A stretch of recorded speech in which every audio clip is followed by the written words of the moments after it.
totalement nu dans la cuisine avec un banjo dans les mains. Oh, je veux pas être méchant là, mais entre un gros drogué qui se fait voler et la police, c'était le plus gros malaise de toute ma vie. Il s'approchait de moi et mon ami, puis il nous dit là, prends mon numéro en note, là. Si t'es dans la merde, tu m'appelles, je vais tous les défoncer. Là.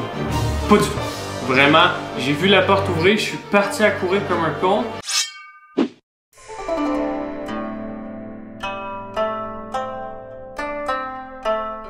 Aujourd'hui, 3 histoires avec des étrangers. Aujourd'hui, on va être encore accompagné de Théo, mon gros péto. Je me rends compte que c'est très dur avoir un bébé chaud et faire des vidéos. Hein? Parce qu'il est tout le temps dans ton chemin.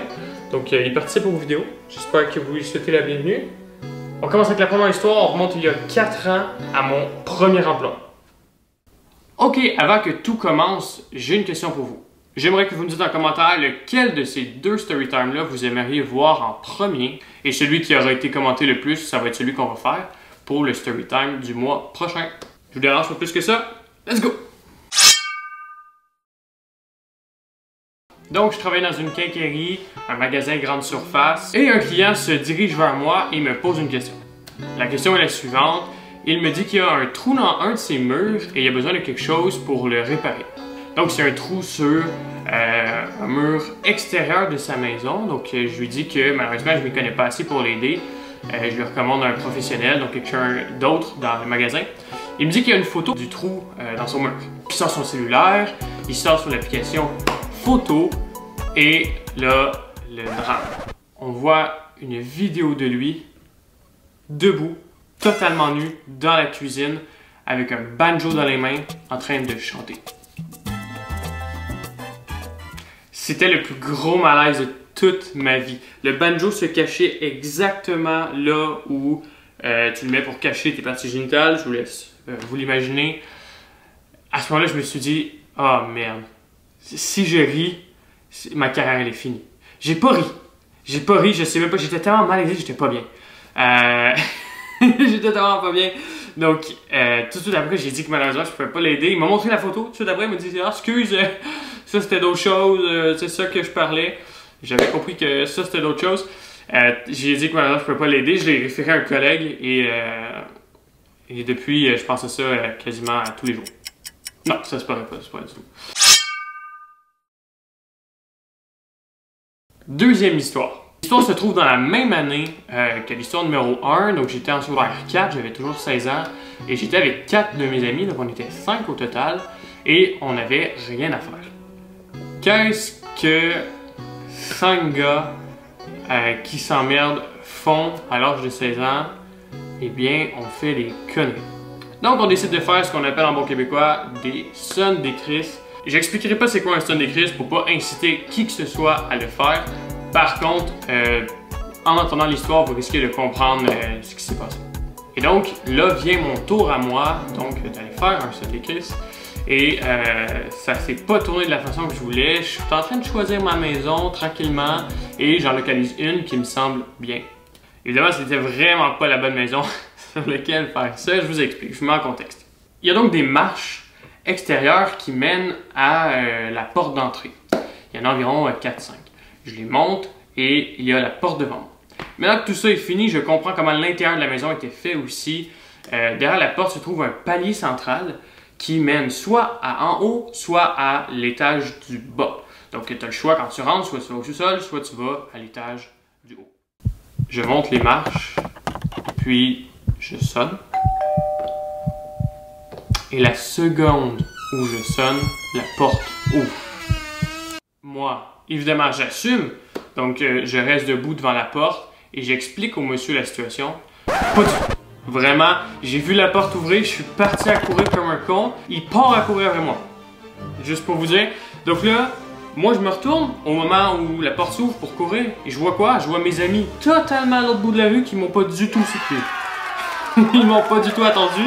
Donc, je pars à courir, je suis comme 10 mètres en arrière de tout le monde. Puis le monsieur me suit. Il m'insulte mes parents, évidemment, il m'insulte comme je me suis jamais fait insulter dans ma vie. Après un certain temps, on tourne des coins de rue, etc. Et il continue de me suivre. Il m'insulte, je me retourne, monsieur, quarantaine, totalement chauve, chandail blanc, je m'en rappelle très bien. Et après un certain temps, je rattrape mes amis, sûrement avec l'adrénaline, et je leur dis on tourne à gauche. On tourne à gauche et on se rend jusqu'au bout de la rue. Pourquoi? Parce que c'était un cul-de-sac. Donc c'est pas le meilleur de mes cas de dire on tourne à gauche alors que c'était un cul-de-sac. On se cache derrière une minivan et le monsieur nous a jamais trouvés. Donc il a probablement arrêté ou abandonné avant, sans que je m'en rende compte avec l'adrénaline. Je me suis dit, il a sûrement arrêté plus tôt que ce que je pensais de nous suivre. Donc là, on est derrière la minivan et mon ami a une brillante idée. Il se pose quelques questions. Il nous pose la question suivante. Qu'est-ce qu'on fait s'il arrive avec un gun? Je veux pas t'apprendre les bases, mais il y a des bonnes chances que le monsieur qui passe dans son sous-sol sur l'étage du haut n'ait pas un gun dans la poche. Et surtout, si c'était ça ses intentions, j'aurais pas couru aussi longtemps. J'aurais pas duré longtemps. Donc là, on est derrière la vanne. Lui, il a envie d'appeler sa mère. On lui dit, appelle pas ta mère. Je veux dire, je vois pas en quelles circonstances ça peut nous aider. Au final, on est rentré chacun chez soi. On n'a jamais revu le monsieur et évidemment, on n'a jamais refait de sonne des crises. On est déjà rendu à la troisième et dernière histoire. Pour la troisième histoire, on remonte à il y a seulement 1 an. Moi et mon ami, on se va à une station d'essence pour gazer. Logique, tu me diras. Un 4x4 vert avec une motocross dans la valise se met à côté de nous pour lui aussi gazer. Un monsieur environ d'une trentaine d'années, peut-être fin vingtaine, début trentaine, sort, nous regarde un peu bizarre. Après un certain temps, on parle et tout, il traverse l'autre côté du camion et engage la conversation avec moi et mon ami en nous demandant à qui appartient le véhicule. Mon ami affirme que c'est son véhicule et commence à parler de char et commence à avoir une bonne petite conversation par rapport à ça. L'autre personne nous explique qu'il revient d'un tournoi de moto, que lui dans sa cour il a fait construire une grande piste de moto puis que c'est sa passion, etc. Il nous en parle pendant longtemps. Donc super sympathique jusque-là. Juste avant qu'il nous dit la phrase suivante: ma blonde m'a quitté la semaine dernière et est partie avec 95 000 $. Voilà. Donc, après ça, je me suis dit, ok, ça va être un peu plus creepy que ce que je pensais comme conversation. Il nous dit ça, il est en dépression totale. Là, moi, je lui demande pourquoi elle est partie avec autant d'argent, comment c'est possible. Et il nous a dit qu'il avait acheté un char de l'année et est juste parti avec un peu qu'il avait acheté, puis on restait ensemble 3 semaines. Donc, assez triste. Après un certain temps, le monsieur nous dit qu'il s'est mis dans la drogue depuis que sa blonde l'a quitté, donc depuis 1 semaine, et ouvre la porte de son 4x4 et se commence à se faire une ligne de coke devant nous. Voilà, il sort sa carte de crédit, et il se dépose sa coke et se fait ce qu'on appelle une clé ou une ligne. Il sniffe d'un bon coup sa ligne et nous propose donc son matériel, sa coke, ce à quoi on refuse. Après la coke, ça a commencé à fesser. Là, je veux dire, à ce moment-là, son sang a commencé à pomper. Il nous parle de quoi? Il nous parle du fait qu'il aime se battre.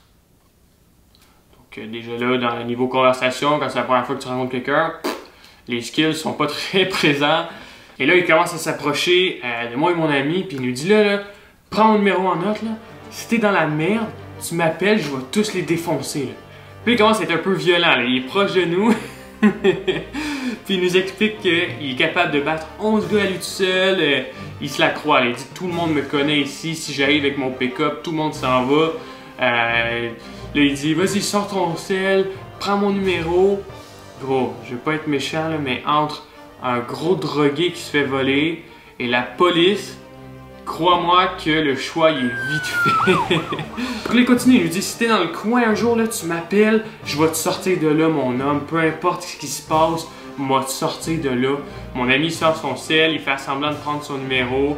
Et donc après un bon 30 minutes de parler de drogue, de sa dépression et du fait qu'il est capable de me sauver de toute situation, on se sépare de lui. Et c'est resté l'une des plus belles histoires moi et mon ami ensemble. On en parle encore aujourd'hui. Quel gars bizarre.